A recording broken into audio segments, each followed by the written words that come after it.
Dans le nouveau règlement. Dans la commission d'enquête. Je vais sur des principes. Le principe numéro 1 est que tous les hommes naissent égaux et demeurent libres et égaux devant tout. Il y a des gens qui défendent ça. Magistrat comme pas magistrat. La plus haute institution dans ce pays, c'est la présidence de la République. Et jusqu'à ce que je ne m'abuse, Fok Nani, Danyuni, en cas de haute trahison, le président de la République peut être jugé. Alors, au nom de quoi le président de la République peut être jugé que les magistrats, qu'elle ne peut juger. Dans ce cas, on va tomber sur les responsabilités. Parce que quand on est article 50, il faut reconnaître au Sénégal. Voilà, article 50. Quand on est douré, le reyek, dara du ko ci fekk. Mais képp koo xam ne ànd na ak sagoom li mu def lu ne war nañ ko ci laaj ay compte magistrat comme policier. Gis nga bu ñu ko defoon nit ñu bare ñu ñuy jël facilement di leen dugal ci kaso bi wala policier di xëy di la saaga ndey ñemewuloo fayu wala di la jaay doole ñemewuloo wax c'est que en quelque sorte dañu foog ni dañu am leen protéger mais xoolal sax ba ci policier xoolal ba ci militaire xoolal ba ci gendarme bu ñu defee ay conneries dañ leen di tëj. Même les généraux tout le monde. dañ leen di tëj mais pourquoi magistrats yi ñu war a échapper certes il y a eu des magistrats yoo xam ne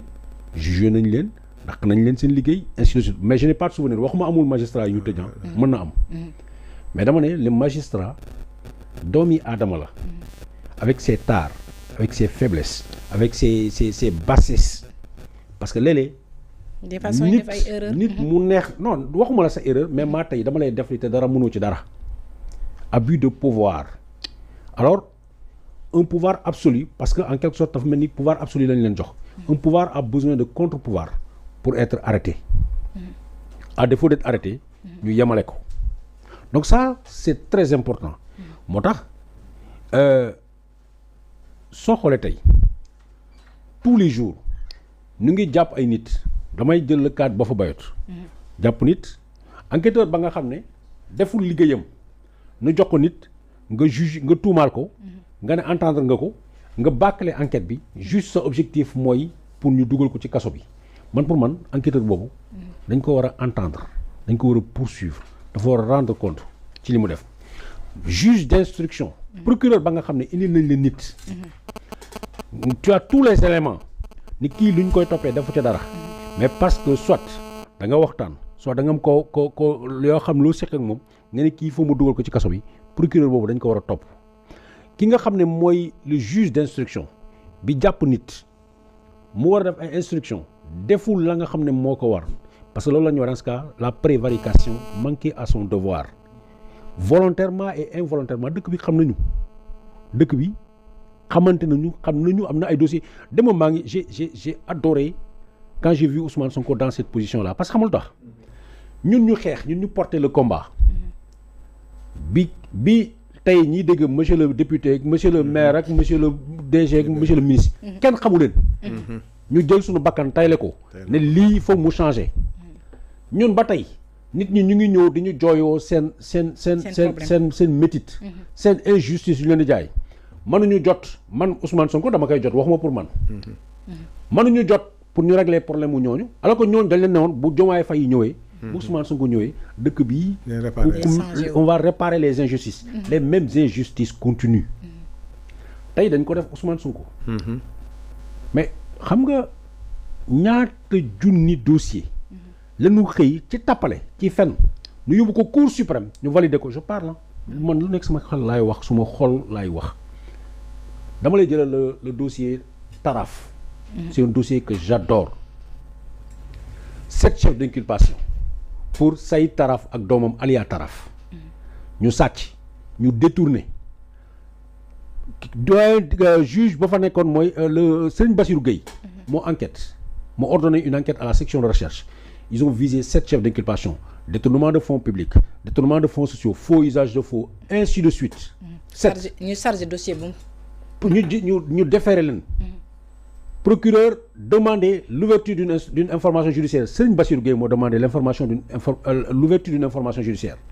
doyen Sall te mu gaañu yàlla na ko yàlla yërëm Samba Sall mu hérité dossier bi mu enquête pendant plus d'1 an mu confirmer les 7 chefs d'inculpation delloo ko procureur pour ñu organiser jugement Serigne Bassirou Gueye tey ci dossier yi ba keroog muy jógee parquet bàyyil ko Amady Diouf Amady Diouf ñoo fekk 7 chefs d'inculpation dara desuloo lu dul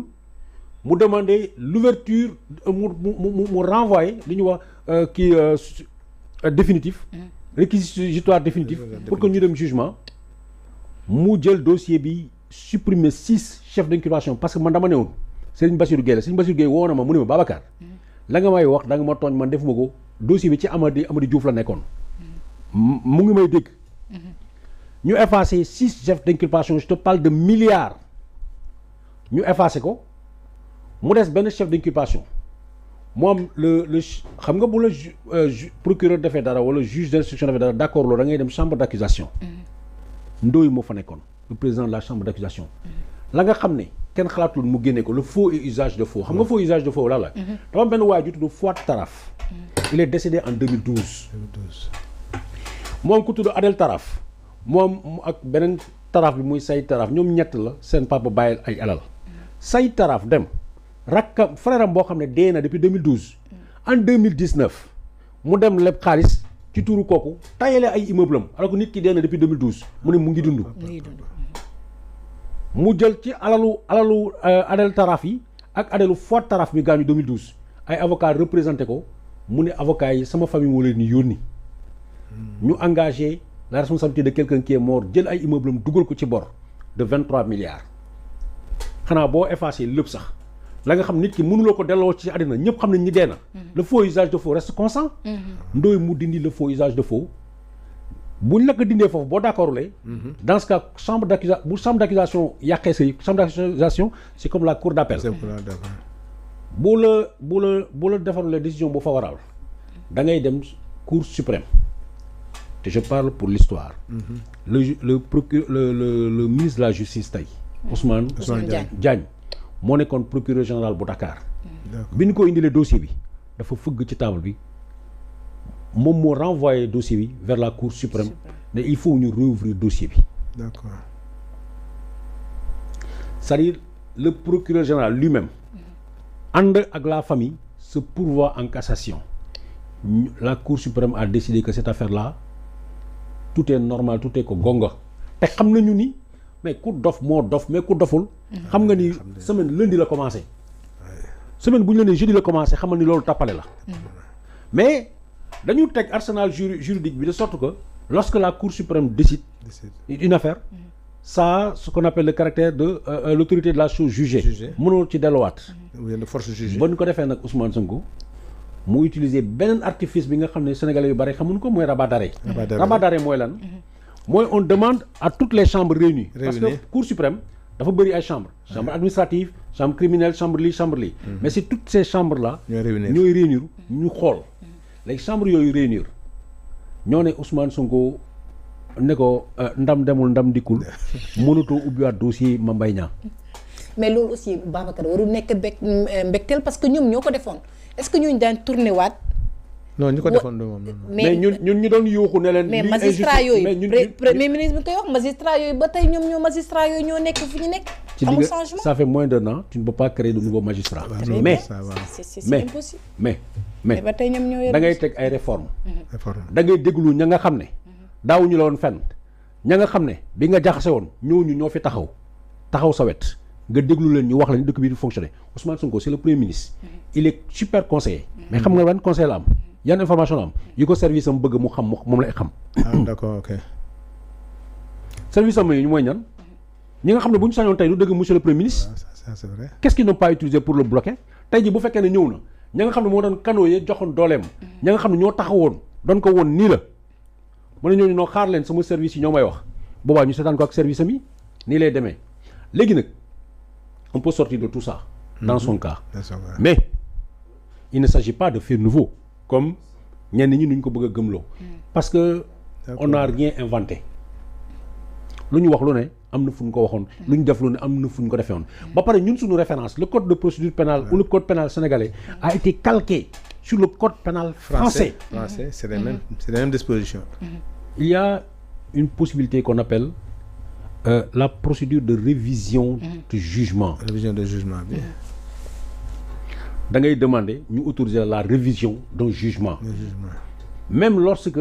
on est arrivé au dernier degré mooy le rabat d'arrêt. da ngay réviser le jugement. On a eu des cas parfois mu dox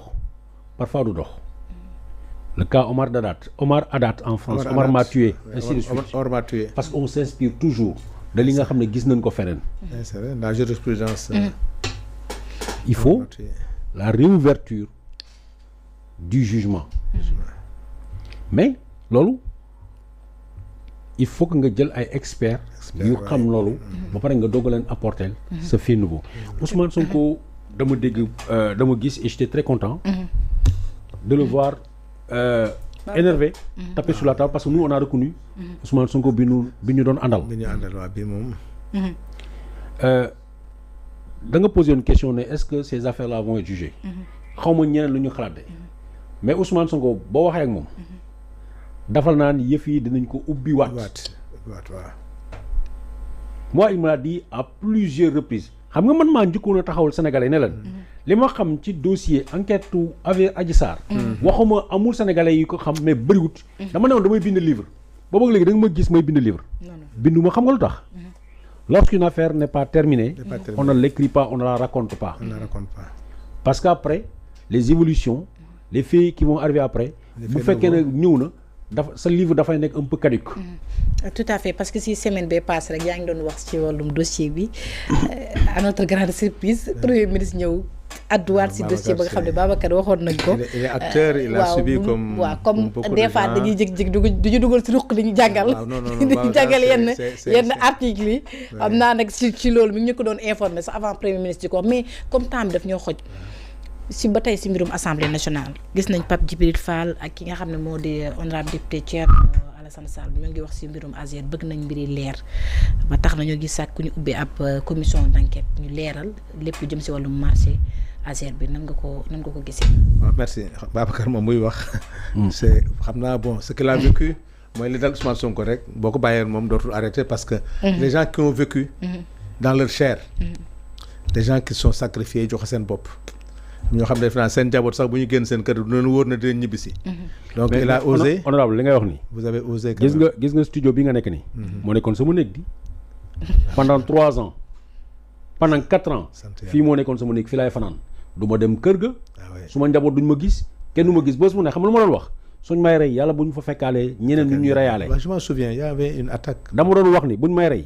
nañ ma rey man kenn parce que man gëmoon naa ni. duñ ci génn mais dinañu dox suñu aqulaay taala lu wax ba Sénégal yëpp déggunu aduna déggunu bul pare nit ñi ñuy fàttaliku ni diw de fekkeewoon na lii waaye jamono jooju lii moo doon taxawaayam am nga kooku ku xeex loolu ku def loolu tey nga ñoo gis nit ñi ni ñu doxalee sa xol du neex quoi sa xol du neex. c'est vrai quand tu parles je vois que bon c'est l'histoire qui parle donc loolu la moo daal Ousmane démb nag moo daal démb Ousmane gis nga El Malick taarix man olof bi dafa dem avant toll naa taarix de dina bind ci moom Sénégal